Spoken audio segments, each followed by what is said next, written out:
Hey everybody, it's episode 6 of series 3 of UIO, the podcast for teen girls.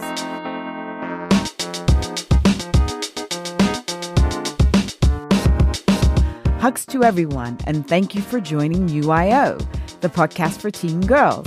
It is for you and about you inside out. I am Sonja Lewis, your host. Today we're talking about social anxiety, quite a complex topic, but we're going to get to the crux of it. What exactly is social anxiety? Why does it affect so many people? Nowadays, with so many opportunities to socialize both online and in real life, how can we manage and possibly overcome anxiety to make friends, perform better in school and sports, socialize, or simply feel comfortable existing in the space we're in? To provide some answers and insight to our questions is an award-winning expert who has battled social anxiety herself and is living proof that we can overcome our problems. We are so fortunate to have her. Claire Eastham is an award-winning mental health blogger who draws upon her own experiences to speak about social anxiety and panic attacks. Her debut book, We're All Mad Here, The No-Nonsense Guide to Living with Anxiety, sold out the entire print in just 5 days. Welcome, Claire, and thank you so much for being our guest on UIO. Oh, my pleasure.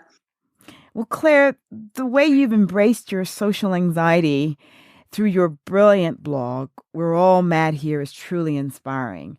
I'm sure many people listening to this podcast may have undiagnosed social anxiety. Talk to us about what exactly social anxiety is and how can it be detected? Sure. So first of all, social anxiety is not a fear of people. That's one thing I was asked once, and it's not that you're just a bit shy. Okay. For years I thought, oh gosh, I'm just very, very, very shy. But it's a lot deeper than that. It's a kind of overwhelming fear of being judged negatively by other people. So much so that rather than kind of enjoying a conversation or just being in it, I, in the past, would analyze people's faces. I would desperately try and think of things to say next. And in my head, there'd be kind of like a stream of negative thoughts, such as they think you're boring, say something interesting, they want to talk to somebody else. Why can't you just be normal? This kind of endless stream of abuse. And it got so bad in the end that I thought, I don't want to go to things like parties or, I try and miss certain classes because it was just excruciating. Oh, wow. So how old were you when you first realized that this was happening to you, that you had social anxiety? Well, I wasn't actually diagnosed until I was 24, so that's very old, but I knew there was something not quite right when I was 15. I went through a phase, for about a year where when somebody spoke to me, I'd start blushing for no reason. It wasn't embarrassing. I would just turn like bright red. Even though you didn't get a diagnosis until you were, in your 20s, but you knew in your teens that something wasn't quite right. And a lot of it might have had to do with people just didn't really understand, what it was. Maybe that was the delayed diagnosis. But now that you're working and doing a lot of great work in this area, do you think that a social anxiety is something that is more common in teenagers? And if so, why? Oh, so common. I mean, I've got a lot of empathy for teenagers because it's bloody hard to be a young adult. When you think about all the changes that you go through, when you start secondary school, you're changing the way that you learn, the structure's different, you have to make new friends. Then there's the exam pressure, add a nice dose of puberty. And oh, absolutely, of course it's common. You're like, if nothing else, think of the amount of hormones that are now charging through your body. And you think of learning styles, you're expected to perform your work, like read this out loud, and it's a lot of stuff that you're not necessarily comfortable with, but you're expected to do it. And it can cause, quite a bit of distress in the brain, which can result in social anxiety developing. And now you can add the connectivity brought on by social media. It's almost impossible to go a day or even an hour without having to exhibit some form of socialization. And I just want to talk to you a little bit about social media and whether it's a huge part of exacerbating social anxiety even more. We did a podcast on being a teen girl now, and there were 2 teenage girls in that podcast. And they told us that there's a lot of pressure to be perfect, to be liked, to be accepted. And so just talk to us about how this might feed into social anxiety, having that pressure not only come at you in real life, but also come at you via social media. Yeah, I think it very much feeds into it because perfection is, gosh, I always think it's like a symptom of anxiety because that's the goal, isn't it? So for me, it was to have the perfect social interaction, to have everybody like me, to think I am kind of without any faults. Social media, in a way, it perpetuates it because I could take 50 photographs to find the right one, whereas in real life, you have that one opportunity, and it's puts a filter on things that isn't normal. I remember looking in the mirror before going to talk to somebody, but just to check everything on my face was perfect, and then going to talk to them, which in reality, they didn't notice that. No. But at least then that moment was over. But social media, a lot of it would feed that because you can take the time to make sure you look perfect, and it's just unachievable.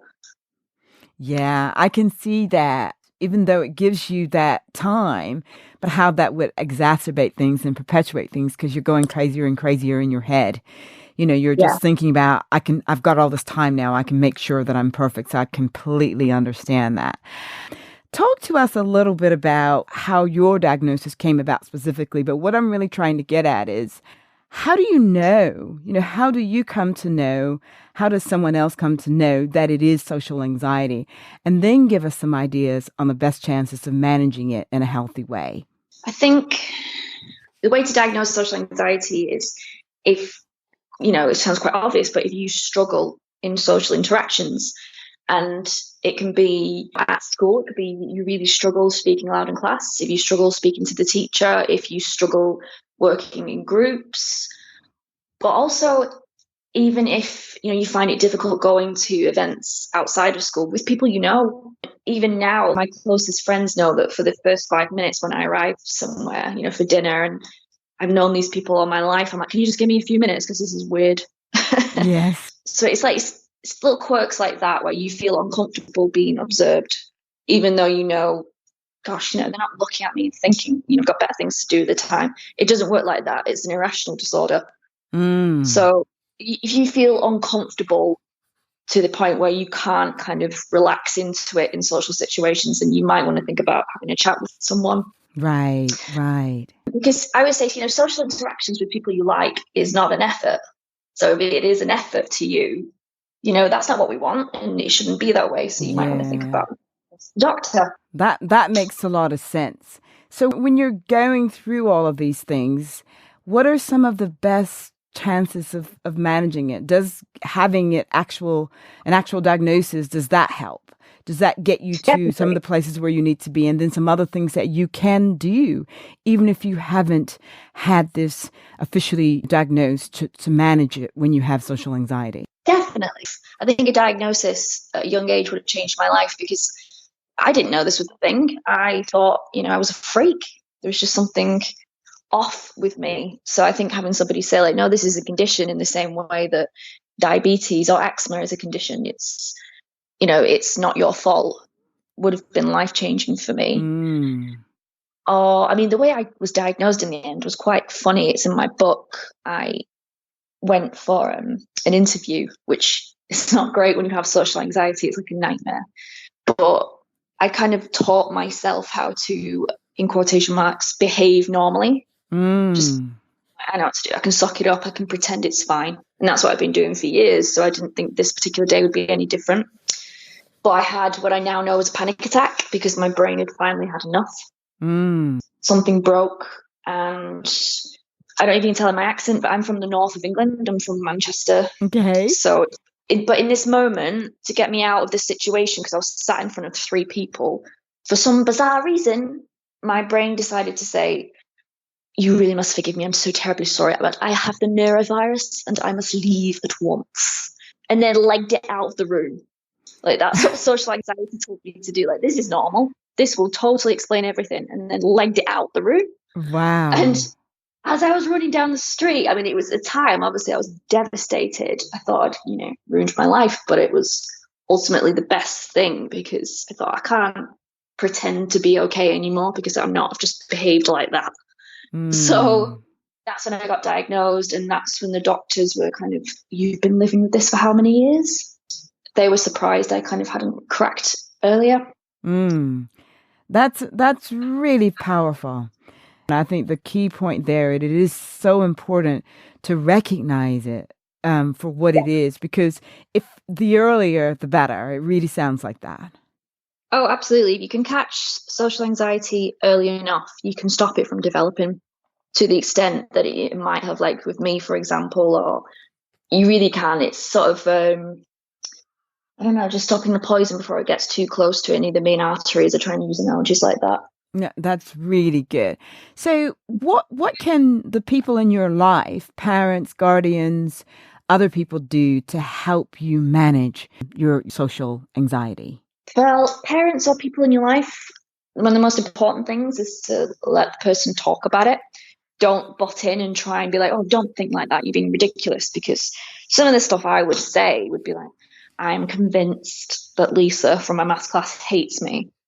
And naturally your instinct is to be like, no, she doesn't. What are you on about? But I always tell parents it's an irrational disorder, so you can't treat it in a rational way. You have to kind of let them vent, let all this stuff come out of their head. And then kind of after it's all out, try and encourage them to think, why do you think that? Have you got any proof? Have you got proof, for example, you could take to a judge and he wouldn't laugh at you? Like, as in, it has to be concrete. So if you don't, then maybe this is the anxiety. This isn't real. There's that. CBT can be very, very good for social anxiety. In general, the therapy.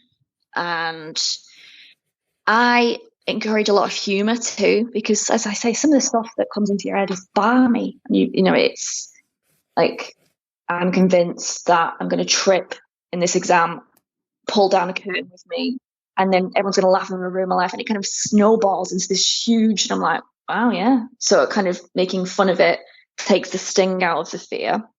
Allow the kid to be honest and say, Mom or Dad, or I know we've got to go to this barbecue that we can, but for the first 5 minutes, I might really struggle because I don't like introducing myself to people, and then just supporting them through it, whatever you need, rather than trying to force them to stop being silly or, just stop it now, stop forcing. It's kind of just accepting it in a way you would any other disorder.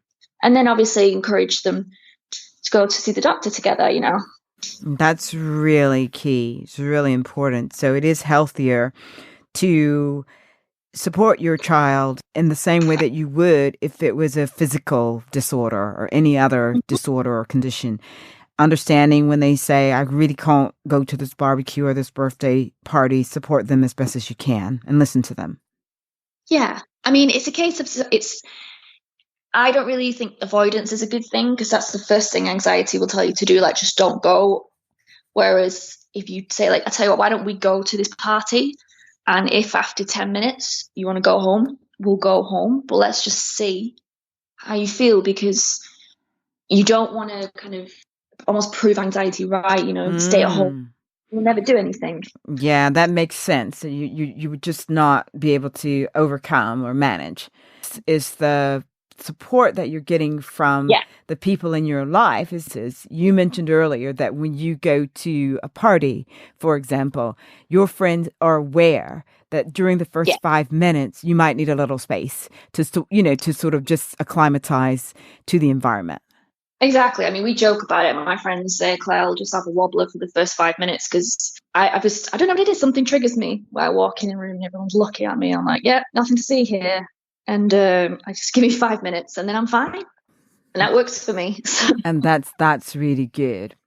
Well, I want to talk a little bit about gender, if you will. There was some research into the mental health of girls by University College London showing that teenage girls are twice as likely than boys to suffer depressive symptoms. And I want to try and make, if I can, a correlation between, or maybe not, you might tell me I can't really do that, with social anxiety. I do want to know if girls tend to be impacted by social anxiety more than boys, and if so, why? It's a tricky one, that, isn't it? Because I don't know if it is necessarily more prevalent in girls. It's just that girls, they have better language to discuss emotion than boys do. They are encouraged to discuss their emotions more than boys are, so they might identify with feeling anxious, whereas boys might not say anything. So I'm not sure in that sense. I think there's a lot more pressure on girls with things like appearance, with things like being polite. There are certain characteristics placed on females, not so much on boys. But to be honest with you, I don't 100% know the answer to that question. That's fair enough. I think the latter thing that you said about the pressures on girls, there's pressures on all teenagers, but the reason that I started UIO podcast is because many of the pressures on girls are disproportionate when it comes to body image and when it comes to some of these things. So you're absolutely spot on. And that might have a lot to do with just feeling quite sort of anxious because, again, girls have told us repeatedly how difficult it is to operate in that space and want to be perfect and want to feel perfect. Yeah, no, absolutely. The body image thing. I've got a lot of friends who are body positive influencers, and the kind of statistics in that area really, really shock me. And you think, gosh, you're 12 years old. Don't be worrying about this. You're perfect the way you are. But I think back to my own childhood, and I was about the age of 12 when I became more fixated on my appearance because of the environment I was in. There became a kind of look that you should aspire to. And if you didn't fit that look, you were the problem, not the world. Yeah. Which is terrifying, really. Yeah, it absolutely must be. And you can just see, with all the pressures, how a young girl or young woman would feel that way. And which is a good segue to where we are in society. We seem to be moving in the right direction in terms of the conversation to be had about social anxiety. We're recognizing it more and more as an illness and not a phase. But are there still issues with the way that we speak about social anxiety? And are there any improvements you feel could be made to help those who struggle with social anxiety? I think social anxiety kind of gets lumped in with the anxiety umbrella in general, when there are some very clear differences. So I think the first thing there would be education. It doesn't have to be anything too in-depth, but a kind of, these are the things you need to be looking out for. If you have any of these, then you might have social anxiety. That's one. Teachers have a level of responsibility with social anxiety because, and this is not a dig at teachers, because I have two very close friends who are in the teaching world and I know how hard they work, but they have so much power. I think they should be careful when addressing a kid who they think needs to come out of their shell and, pushes them, or getting frustrated because a kid doesn't want to take part in something, thinking they're just being sensitive or being dramatic, because that can cause some real problems. It happened to me quite a bit, kind of, for goodness sake, you need to come out of your shell, or everybody has to do this presentation and you're no different. When, for example, if a kid had broken their leg, you wouldn't say, you can still run this race like everybody else. It's kind of accepting that it is a disorder. That's a real change I think needs to be made. Also, to a certain extent with parents too, who think, oh, come on, you're being silly, in a loving way, trying to do the tough love approach. It's kind of a fine line. If the kid is just a little bit, shy and just needs a boost, great. But if it's social anxiety, it can actually cause a lot more damage, forcing them to do something that they're not comfortable with because of the condition. And it just reinforces their idea that they're a freak, they're not behaving in the way that society wants them to. So not only should they hide this condition, which is what I did and was very dangerous, but inflames it by behaving in ways that are not comfortable to them. This really sort of leads to this question about what are some of the biggest issues that still exist around social anxiety. I mean, is it a lack of understanding? Do we have a lack of resources? What have your experiences been with this? And what can we do to improve our understanding and our resources? It's definitely a lack of understanding, in my opinion. As I say, it gets lumped into the kind of anxiety umbrella. So it's not just a one size fits all for anxiety. Social anxiety is quite specific. In terms of resources, I mean, yeah, it sounds like the same thing again. It does come down to education. I think kind of children should get mental health education in the same way they get sex ed education. Another example I give is if girls weren't taught properly about menstruation, the first time they had their period, it would be terrifying. You'd think you were dying. Right. So it should be similar for the brain. I think we give the body a lot more respect than the brain. Mm-hmm. And I think ultimately that needs to change. That's really important. And we are all guilty of not, something that we can't sort of physically see and put our hands on and call it something. Sometimes it's quite elusive. So because you've experienced this, and I know you've got a lot of good information in your book, and there's a lot of good information on your blog, but we're just, again, so delighted to have you here as our guest. What have been some of your examples of ways that you've really managed your social anxiety? Our audience, our listening audience, are teenage girls. Somebody might be struggling at school. What can they take away from this to get themselves through an exam or achieve another educational goal or an athletic goal? Because you've done it, you're doing it. I realize that it's something that's ongoing, it's a journey. But talk to us a little bit about some of the practical things that you can do, as well as some of the emotional and mental things. Sure. I mean, first of all is practice, which might sound weird, but I think, you don't just know how to ride a bike. You don't just know how to play football or whatever. You have to practice. So for someone with social anxiety, it's the same. And there's no shame in practicing having a conversation with someone. It's not necessarily that you don't know how to talk. It's more practice having those emotions and working with them. Because if I practice doing a speech, for example, think, oh gosh, I feel the same emotions I'm going to get when I'm actually at the event. And it allows my body and brain to get comfortable with them. That's definitely one. So with exams, I often advise students to just see if you can go and sit in the hall for a bit. Pretend it's the real thing so you can experience those emotions and work with them rather than be paralyzed by them. That's one. Another one is in my book, I talk about power poses. Mm-hmm.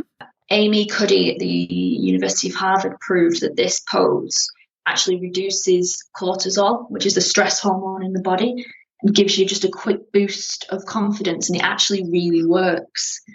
So I'd recommend that. Okay. If you like Beyonce on stage, she stands with her hands on her hips. Mm-hmm. It looks ridiculous, and obviously do it in private unless you want to do it in public. That's cool. No, that's really exciting. And the other one would be if you have a lot of negative thoughts, such as, such body hates me, or I'm going to fail this, everyone thinks I'm a loser, I would recommend getting some kind of easy cognitive behavioral therapy exercises, such as a thought chart, which encourages you to write down the irrational thought and then pick it apart, really, and highlight any, it's called thinking errors in the psychology world, where, for example, catastrophizing means you go to the absolute worst situation, like I'm going to, not only do they hate me, but I'm going to get ostracized, and then I'm going to get put in jail and then shipped to Canada, that kind of where your brain goes. And then come up with an irrational thought. And that just helps to kind of like clean house in their head and stop them from circulating so much.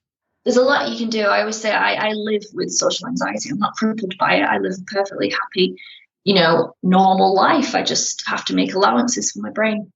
That's really powerful and important to know, because sometimes denial can hold you back.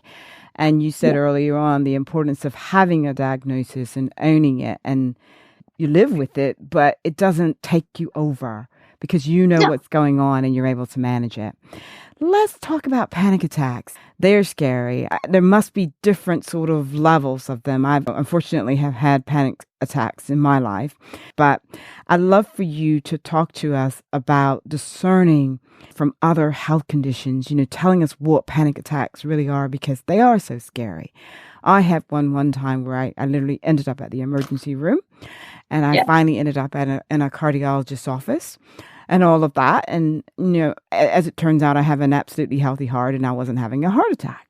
And I just love for you to share with people, how to be able to understand the difference, to discern. Sure. I mean, funny enough, my next book, which is now until next year, is on panic attacks, because I do think there's a lot of misunderstanding around them. And I'm sorry that you've had them yourself, because you'll know how I say they're quite aggressive and they can seem very violent symptoms. Yes. It's not something you can ignore. Like, when you've had a panic attack, because you fall into two categories. You either think you're going to die, or like me, think you're going to go crazy. Yes. And my panic attacks were always at night, and I just thought I was going to die. Were you in bed at the time, or? Yes. See, so I'm writing a chapter on this, so separately I'll talk to you about this. Okay, all right. It's one of the most common times to have a panic attack. Yes, I'll be happy to contribute. Talk to us a little bit about, what you've experienced, and just giving us the difference between a panic attack and what is not a panic attack. A panic attack is a reaction to danger, like a completely normal reaction to danger. I always try and liken it to, you nearly trip and you grab something at the last minute, and even though you're like, oh God, that was a close one, nearly fell down the stairs, and your heart's pounding and you feel like a sweat comes over you, your eyesight might be a bit blurry and you're breathing heavy. And you think, oh my God, oh, that was really, really scary. But because you're in that situation where you could have fallen, you don't hone in on those symptoms because it's normal.